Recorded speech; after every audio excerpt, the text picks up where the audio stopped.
asked me a question about curve cast. She wants to know about curving in front of a rock or curving behind a rock. And there's a couple different ways to do curve casts.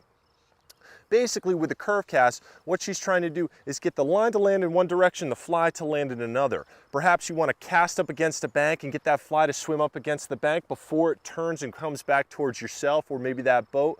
Or maybe you have an obstacle you're trying to curve around.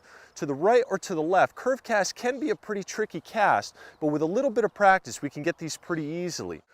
So one of the best ways to make a curve cast, and probably the easiest ways to make a curve cast, is to take that loop and turn it on its side. Make a low angle cast, and when you make that low angle cast, if you overpower it, you can get that fly to hook around and come around a target. So if those 3 hula hoops are our target, we can do an overpowered curve cast. Oh, drop the line there. We can overpower it and get it to maybe go around those hula hoops. Let me see if I can do that a little bit better for you. Come around those hula hoops in that manner. Well, that's actually in front of them. There we go. Around the hula hoops, or maybe in front of the hula hoops. We just shorten up that line a little bit and curve it around. Now, when I strip that fly in, it's gonna go up the bank, then come away, just like a bayfish would. It would stay close to that bank when you're fishing in a large trout stream.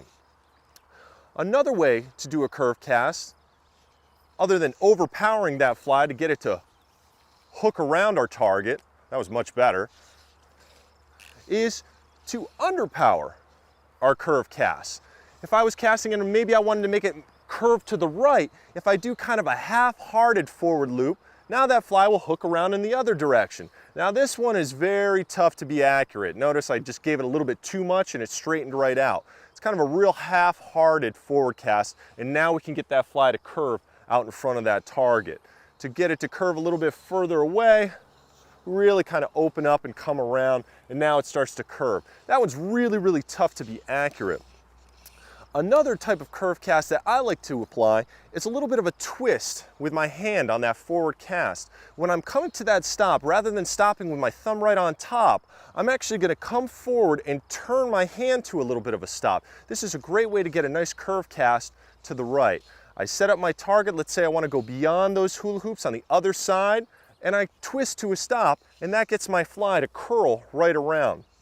This one I feel much more confident in myself. Some people like that low angle and kicking it around with a little bit of an overpowered curve cast. If I want to go in front, I just shorten up my line a little bit, apply that twist to the wrist, and there goes the fly curling around. Let's see if we can do that one a little bit better. There we go. And just hook it right around, and now I can strip that fly in and get that streamer to go right up along that bank or right by that rock trying to catch that bass or that trout. If I overpower it off my opposite shoulder, this is a little bit of an easier way to get that curve to the left. Just come over your opposite shoulder. Trying to twist that wrist in the opposite direction, that can be really tricky, and it's kind of painful actually sometimes. It's a little weird, a little awkward. But just coming low and overpowering it is a great way to hook it around to the right in that case. So in review, we got 2 different ways to do this curve cast. We can overpower it and hook it around. We can come over to this side, we can underpower it and get it to turn a little bit.